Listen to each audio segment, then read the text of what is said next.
Hello, audience. This is Chad Koehn, CEO, brought to you by United Capital Management and the Redneck Yacht Fund. And we're on the line to talk about disruptive technology today. That's a pretty consistent theme in our YouTube videos.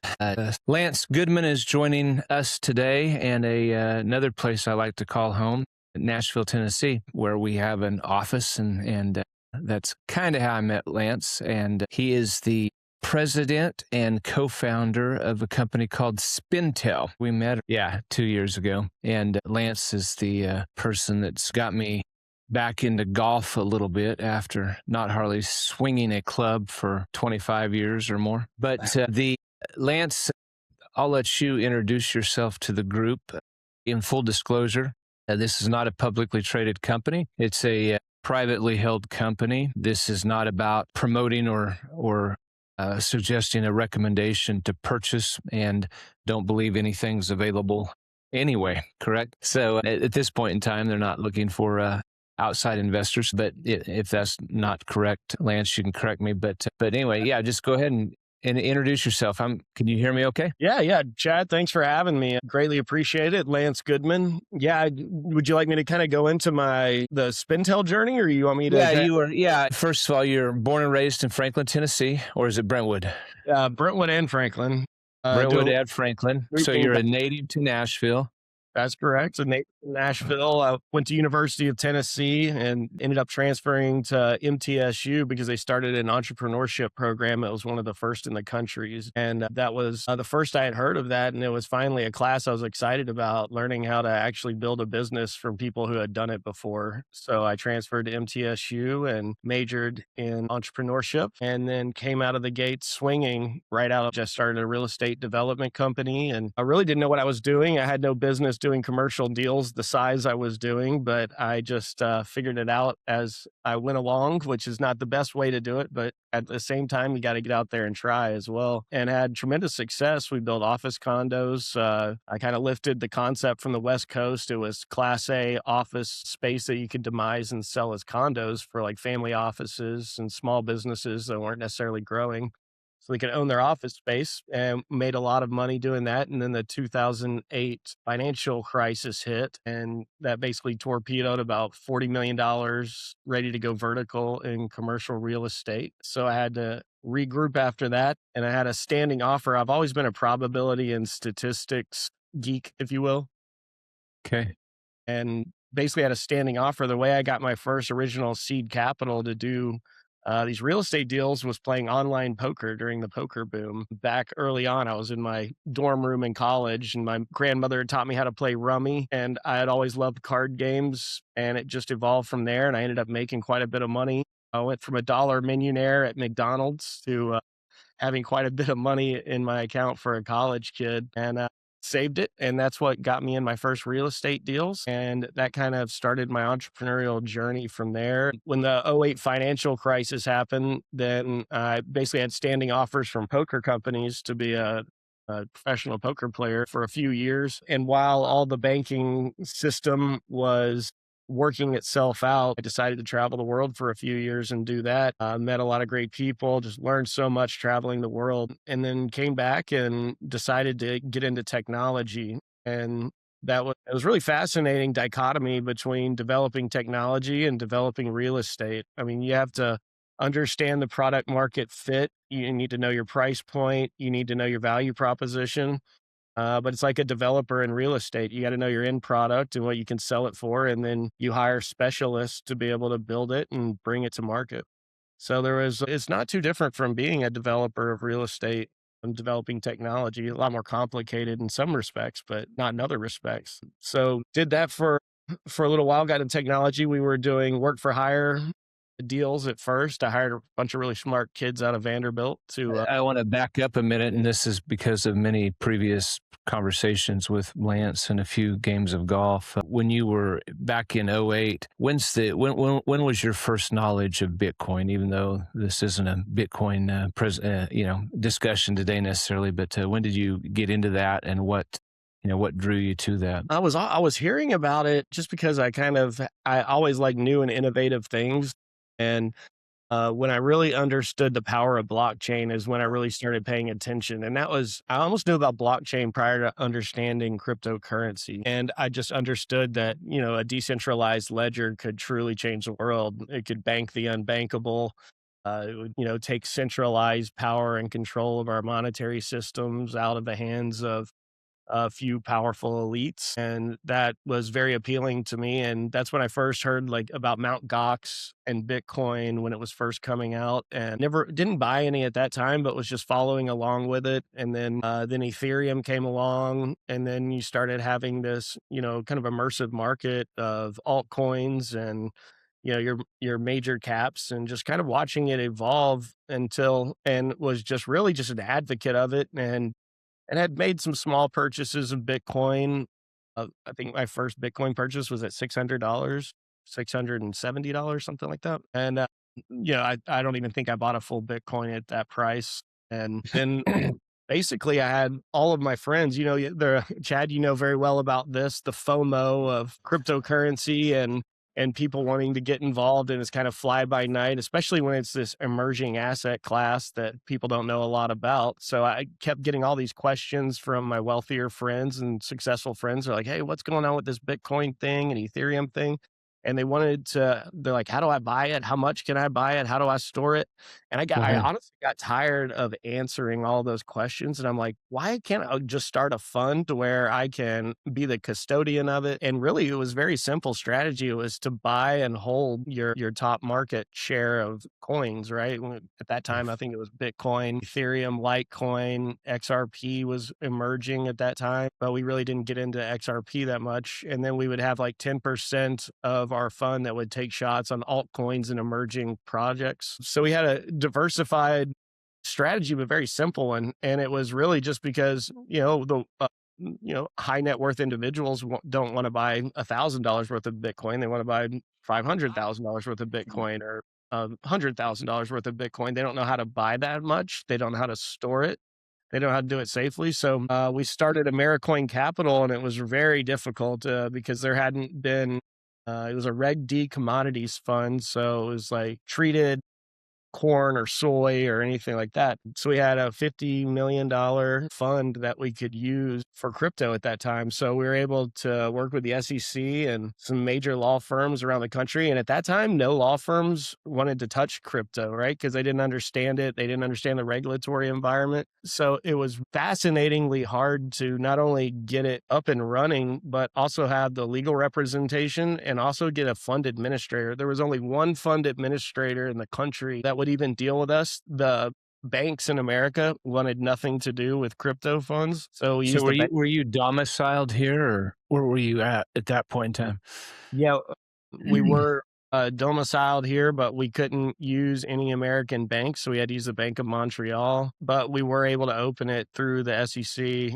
And here in America, it was one of the first crypto funds that was open. Now they've evolved, and ETFs, and there's Do you thousands. remember what year? You remember what year that was We started in that you were? 2016 and got it open in 2000, Okay, late 2017. gotcha. And then were the majority of your investors U.S. citizens, or when did you end up abroad? Was it after that? Yeah, it was after that, and that's why crypto's taken me on such a fascinating journey, and really even led me back to Spintel, my music data analytics platform. But yeah, so we started that, and then there was the huge drawback. I think what was the big drawback? It was like the 60% market crash. It was like 17 or 18. It was basically right when I opened the doors. Yeah, there's been a few of them. Let's see. I have a little PTSD on my timeline. I would say it's funny. I lived through it, but 22 was a big drawdown, and then that'd take you back to 18 was probably a big drawdown, Yep. right around in there. Yeah, it was like And late 17, 18. I think it bottomed in early 2020, and I don't know if it'd be the first or second cycle, but ran up to 20 some thousand, then dropped back to I think 3,000, maybe even lower. And remember the second cycle from 68,000 back to 16,000, and kind of getting towards the end of the third. So anyway, Hopefully. Bitcoin's trying to make a little run today, but anyway, it can Yeah. calendars. calendar's worth more than watching the numbers, it seems like. Well, You know, that's exactly the point I was going to make, Chad, is now there's so much historical data on in the market of, just like the patterns that Bitcoin takes. Like when we were first starting in this, and Chad, you're probably even an earlier adopter than I was, especially from a business perspective, or maybe it was probably about the same time. I'm not sure, but you understand this better than anybody. you know, the dips and the cycles and kind of understanding how all that works. I mean, it's very hard to predict, but the more historical analysis you have, I mean, you've got stock market history going back a very long time. Well, you only have a finite amount of crypto history right. as far as the price point goes. So it's fascinating.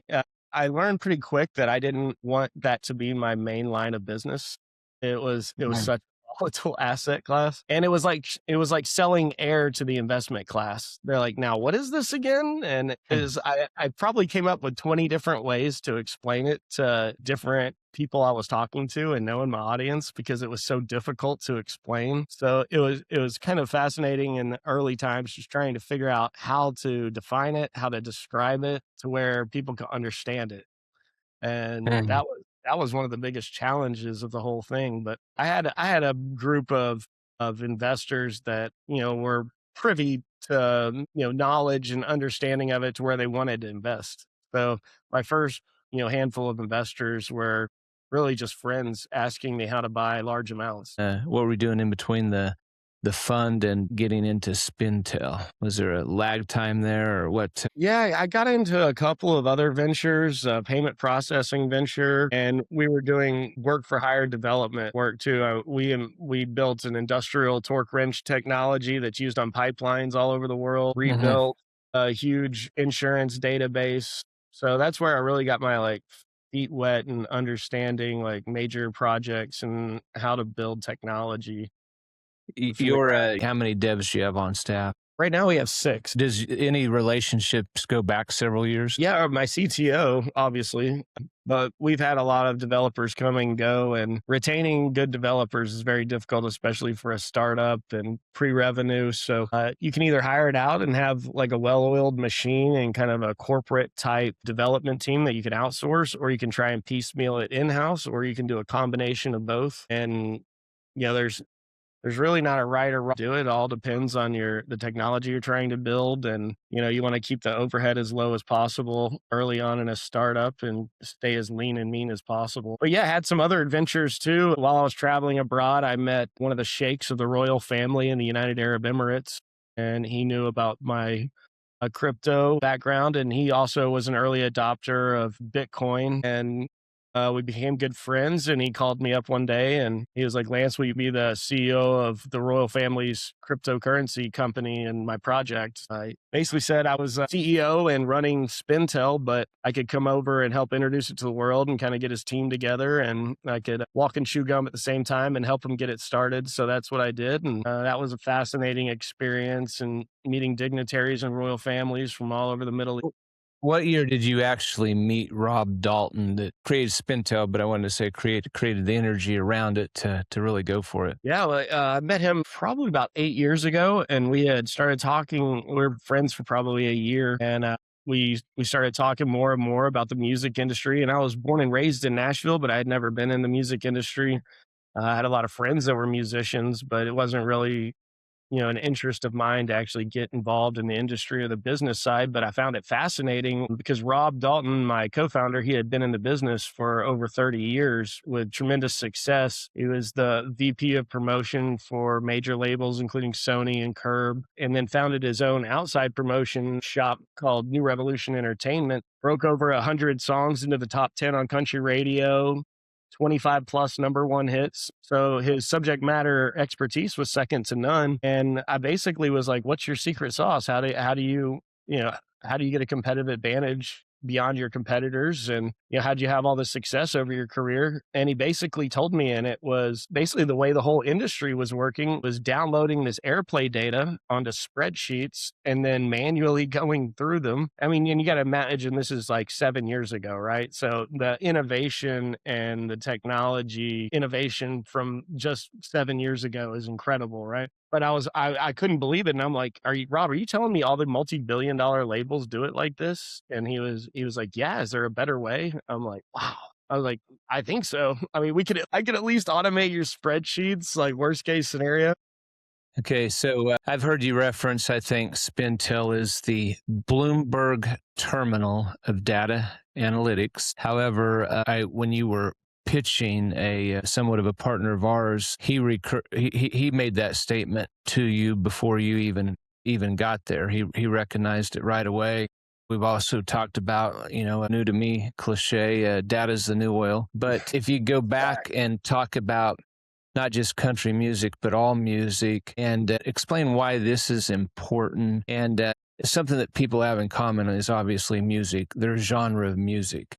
But how big that business is and how many layers there are and how much work that it is. It's just amazing. You think that there's, there's the band and then there's a radio station and people don't know everything else that goes on. Okay. But it seems like there's 3,500 jobs in the music industry just to get a artist or a song up and going. So talk about that detail just a little bit. And what did Rob consider his secret sauce? I presume just outworking everybody else and outdoing, doing the data by hand or intuition over time. Well, it was intuition and and he goes on feel a lot, but that feel is derived by knowledge of, decades of experience, but he also was manually finding a key performance indicator. So he was going through all of this raw data and whatever song that he was working, whatever it was ranked on the national chart. So you're like 20 on the national chart. Then he would go to every station on the primary country panel, which is 159 stations currently, and he would see how many songs were ranked above him nationally at each individual station that had not been added to that station's playlist, and how many below him in the national ranking had been added to that station's playlist. So it's basically was this high-low metric, and that's how it all started. So if he had a 0 high and a 15 low, he was the highest ranked song that station wasn't playing, and they played 15 songs behind him that were ranked lower than him in the national chart. So that was just scratching the surface, but it was a much broader indicator of how fragmented the industry was in knowing when, where, and how your music is being consumed. And that is the most valuable thing you can have when it comes to planning a tour, when it becomes to agents negotiating with managers, with talent buyers. They all need to know kind of what the market rate is for that artist, right? How much of that music is being consumed in that market? Will they be able to fill this many seats for this price point? Not to mention just the radio airplay, gamification by itself. I mean, knowing how your music is being consumed is valuable to every user type within the industry, whether it's a songwriter, whether it's the artist, manager, talent buyer, label executives. It's extremely valuable for everyone to do their jobs. What's interesting about that is they don't need everything. When you get to the marketing and social media teams, they just need KPIs and they need data that basically powers them to make business decisions in whatever their scope of work is. So that's what we try to do as kind of like the Bloomberg terminal of music, which right now we only have radio airplay data, but we're going to have digital service providers. We're going to have social media, YouTube, TikTok, Shazam, SoundCloud. We want to have that and be able to have one big data lake that you can extract from and really have it AI driven is our ultimate goal. I know that this would be a number that's hard to quantify, but a song that stays on the chart for a couple weeks and makes it up to number 17, what is the longest a song's ever lasted at number one in country or rock or any genre? That's a good question. It depends what chart you're talking about.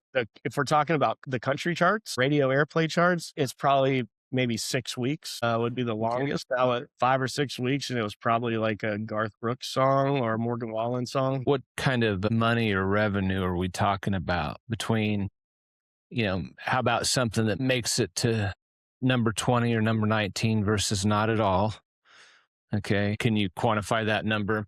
And then the more important number from 20 to number one. You asked a very, very good question. So we've been trying to quantify what the revenue potential is for artists by reaching certain positions on the charts. We've been kind of gamifying this and kicking it around, and it's really hard to quantify individually, but generally, if you take a mass sample size, like if you get into the top 10 on country radio, you can tour off that for 20 years. Just one top 10. I was going to call that, I don't know if ancillary benefits would be the right word. There's all kinds of byproduct from that.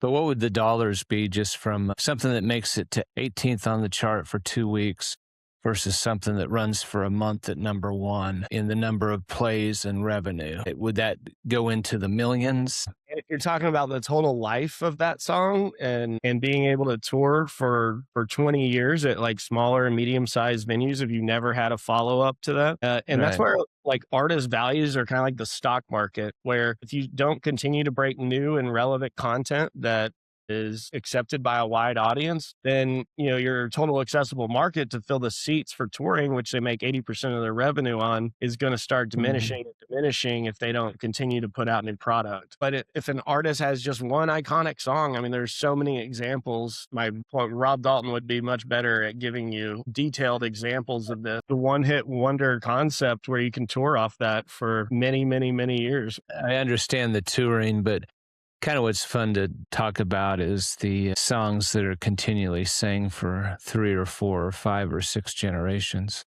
You take, Achy Breaky Heart by Billy Ray. I'd call that a great song, probably toured on it forever, but I'm not sure that that's going to be sang for generations, like Friends in Low Places. You know what I mean? I could come up with better examples than that, but I can think of all kinds of songs that had a very short shelf life that were kind of catchy, but you don't care to put them on your playlist. Remember my dad singing along to the Eagles, and of course I've always been a big Eagles fan. New Kid in Town when that come out, and of course there's lots of other great ones. But, my grandchildren can sing those songs. Every year, a new crop of interns come in, and it blows my mind. Some of the entertainers, these guys didn't know who Randy Travis was. But I would say... Immediately fired. Yeah, but I'm sure if I played some of his top songs, they would know. Shows you the velocity and evolution of your total accessible fan base, right? How quickly you can go from icon and another generation can pop up and not even be familiar with who you are. And you've got this entire book of iconic songs in your portfolio, and but it can just slide by. I mean, time waits for no one. What popped into my head, a song that a few kids under age 10 can sing along to, and every generation since 1978 or whatever year, I'd have to look it up. But Don't Stop Believin' by Journey has to be the maybe second to the national anthem. We could always look this up on it, but we should do a follow-up podcast where I'll bring the stats with some examples of that, some case studies. Yeah, but that's why it's so important for artists to continue to put out music, even if they get into their later years. Yeah. How about Shabuzi? Telling that story on, is it the Bar Song? Is that what it's called? Yeah. So he kind of came out of and he lightning in a bottle with a Bar Song, and he was signed by Empire, I believe, and then he was collaborating with one of our board members that had been in the industry for 30 years. He's like the data guru. Music Row, Clay Henderson. He was working with their team, and he kind of came out of nowhere, so they weren't really prepared for this like meteoric rise. And his team was going to wait. He got into like the top 5, and he was going against like Morgan Wallen, Jason Aldean, Luke Bryan, like all of these like heavyweight titans in the country world, right? Luke Combs was going to wait until the next week because Morgan Wallen was going on like a 3-week run at number 1. We started seeing attrition at number 1 with Morgan because he wasn't going to last that 4th week.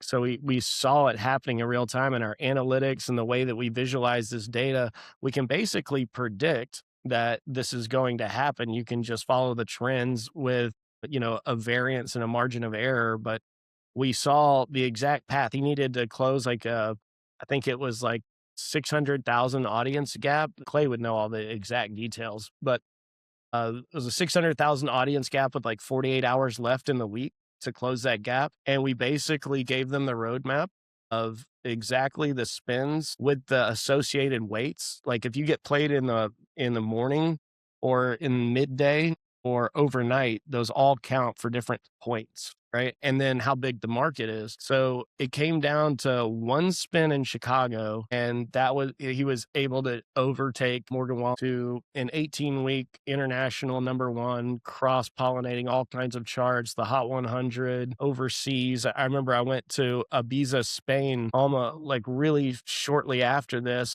and a DJ in Ibiza, they were mixing his song in the biggest clubs in Spain. And this was like a 3-week deal. And it was fascinating to see how it just took on a life of its own around the world. And Shabuzi will make hundreds of millions of dollars off of that song breaking the way it did.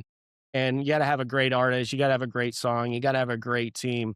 But understanding the data and knowing it in real time, that is the key variable, right? Because there's a lot of great promotion teams, a lot of great labels, a lot of great artists, arguably. And it's who knows how to make actionable business decisions instead of trying to spend half their day figuring out those decisions to make. That's why you can't not have Spintel, is because we make every employee on the label side more efficient. They're not having to dig around in data and figure out what to do. We already have done that for them. And that had never been available in the music industry before. Anything else you want to tell the audience about Spintel, or you'd want them to know? It's been one heck of a journey. And if there's any entrepreneurs out there listening, the journey's the best part. You don't really realize that until you maybe had a couple of failures or even some big successes. It's the fun of creating something from nothing. And what I have visioned, with me and my partners have visioned for Spintel, is I think gonna change music forever.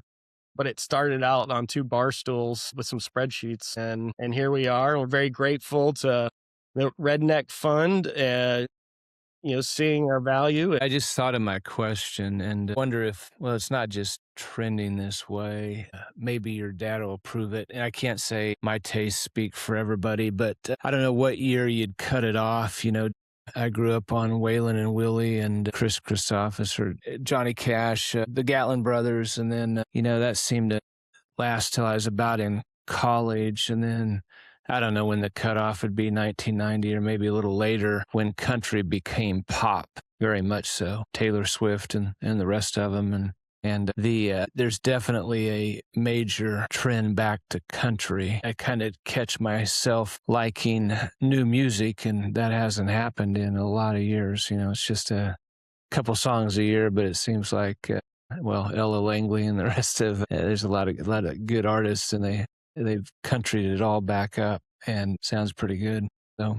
Yeah, look at Zach Top, like Katie Dean, who founded Leo 33. She basically left where she was at, one of the major labels, because they didn't see the value in kind of that throwback kind of classic country concept, and he's absolutely crushed it. I mean, it's a market out there for like classic country, and kind of that more old school twang, if you will, some steel guitar and some all the classic and iconic instruments, and it's coming back. What's old becomes new again.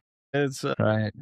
The way of the world. I like country. I like rock. I like some rap. Your favorite rapper is? It's got to be, what pops into my mind first is Eminem, I guess. I don't know. Name some, and I'll tell you whether they're my favorite.